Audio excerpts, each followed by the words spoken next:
Di dalam madhab kita Imam Syafi'i, kemudian madhab Imam Hanafi, kemudian madhab Imam Malik, kalau ada orang meninggalkan sholat dosa besar, dan dalam madhab Imam Syafi'i masih dianggap ada dua model.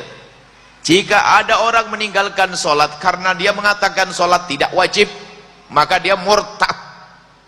Sholat kok tidak wajib, murtad, dipenggal lehernya dan tidak boleh dikubur di tempatnya kaum muslimin.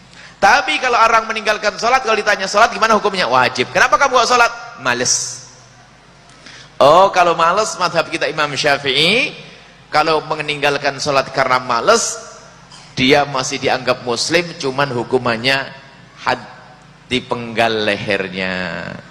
Cuman jangan dibikin serem-serem begitu. Menggal lehernya nggak langsung, Pak, Ibu. Dalam Islam tuh indah, menggal lehernya dipanggil, nasihati, Pak, tolong sholat, kewajiban dari Allah, menghadap kepada Allah sholat. Nggak mau dinasihati, carikan orang lain nasihati, istitab namanya, tobat. Nggak mau lagi, suruh lagi tobat. Akhirnya, Pak, bener nggak mau sholat, nggak mau. Pedang taruh di atas kepalanya.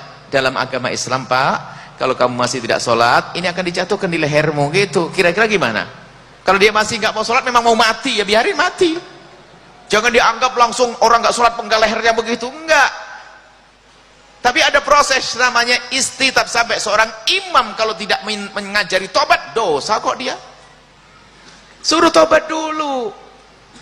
Tapi setelah dipenggal lehernya, seperti biasa dimandikan, disolati, dikafani, disolati, dikubur tempatnya kaum muslimin karena dia adalah masih muslim.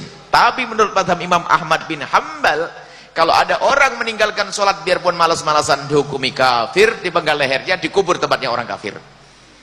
Yang jelas meninggalkan sholat adalah berat. Jangan sampai berani meninggalkan sholat. Hati-hati dalam keadaan apapun, bahkan ada sholat menghormat waktu. Karena begitu pentingnya sholat.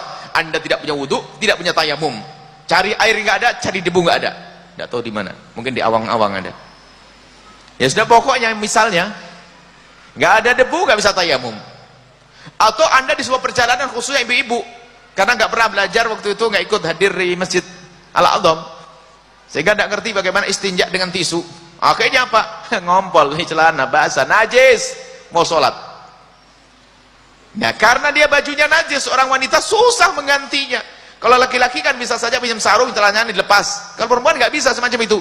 Hei wanita, jangan sampai Anda meninggalkan sholat. Sholatlah dalam keadaan bajumu terkena najis. Namanya sholat menghormat waktu agar Allah tidak murka kepadamu. Cuma nanti sampai di rumah setelah terbebas dari celana yang najis atau baju yang najis, diulang sholatnya. Jadi nggak ada alasan ibu-ibu